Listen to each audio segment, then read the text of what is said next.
Bismillahirrahmanirrahim. There has been a development, a very important one, okay, related to Canadian immigration. So, if you are thinking to move to Canada, or if you are a future Canadian, a Canadian immigration aspirant, this is something you must know, okay. So, there seems to be a law against soft landing, okay. As this video will be about soft landing, okay. But first of all, for the newcomers, okay, who don't know about it, let me talk about the soft landing thing. Soft landing is basically, it is like you're touching in Canada and you wait for your PR card, you activate your PR status, and then you move back to your country or another country, okay?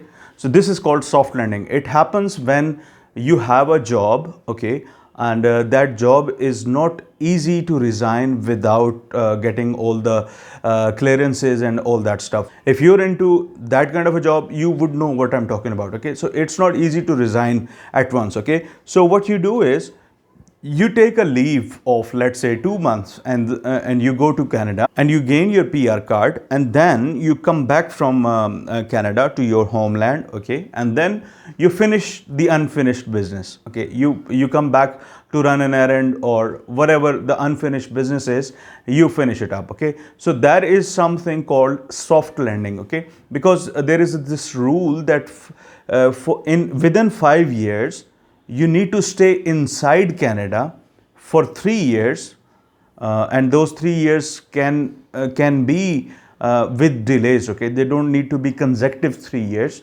You need to stay in Canada for 3 years, then you will be able to get your citizenship. And another thing is that if you want to reactivate your PR card, because PR card will expire after 5 years if you don't live in Canada. So for reactivating that PR process, you need to stay in Canada for at least 2 years. Okay. So if you stay 2 years, you can reactivate your PR process after 5 years, and then all this process can start again. But soft landing, this was soft landing, okay, and people have been practicing soft landing for quite some time, okay. But obviously Canada does not want that. Who would want that you come to Canada and instead of paying your taxes, you go back to your country?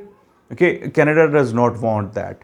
So they have now introduced this law, okay, that basically discourages people that you cannot go back and start living in another country. Now, I give you a scenario that you move to Canada on a PR status, and now your brother is getting married back home, okay. So can you go back to your country for a week or two to attend that marriage?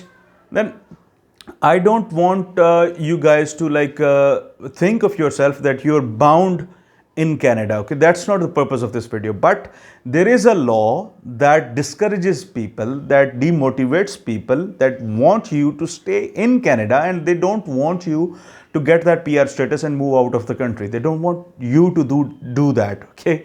So basically they are discouraging you. But obviously if there is a death or if there is a emergency situation back home, then obviously you are free to fly back home. Obviously there is a reason for that.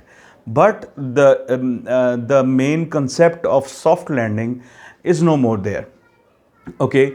And if you want to play with the law, you should not be playing with the law. Like, if you are going back home for God forbidden, if there was a death in your family, okay, now that's not playing with the rules, okay, because that is an emergency situation and you have to go there, okay. It's not like some countries where the employers hold your passports, right?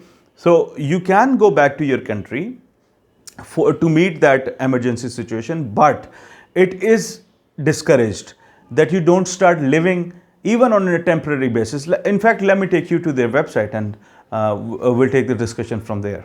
This is basically actually an announcement area how COVID-19 is affecting IRCC, okay. So if you come down here, right here, okay, so I would read it out.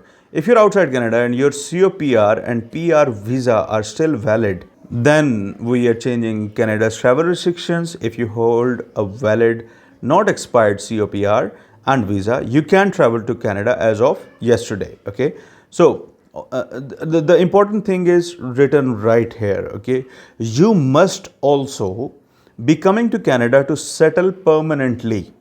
You cannot come to Canada and leave to go live in another country even if it is temporary.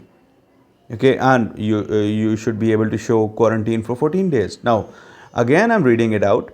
You should be coming to Canada to settle permanently. You cannot come to Canada and leave to go live in another country even if it is temporary. Now, basically, it is clearly written there that you cannot move out of Canada after activating your PR status even on a temporary basis. Okay, so they are discouraging the concept of soft landing. And let's conclude the video. My advice to you would be that don't play with the rules. Okay, do not like give them a chance to hold you accountable for something that you did not really mean to do, right? So if they are discouraging people to stop moving outside of Canada after activating PR status, I mean, stop doing it. That's my sincere advice to you. Okay, it's not like they're fighting with human rights. No, it's not like that. Basically, it is their right. Like, they are giving you a permanent resident status, and if you don't want to live there, why would you apply for a PR status in the first place? Okay, so it is their right as well. It's not like they are attacking our human rights. If there is an emergency, obviously you would be able to go. You're not bound not to attend that funeral. Okay, so like use your common sense. But the thing is, soft landing is no more encouraged, and they are actually discouraging it with the help of law. This is Ali Fikhar, and I'm signing out.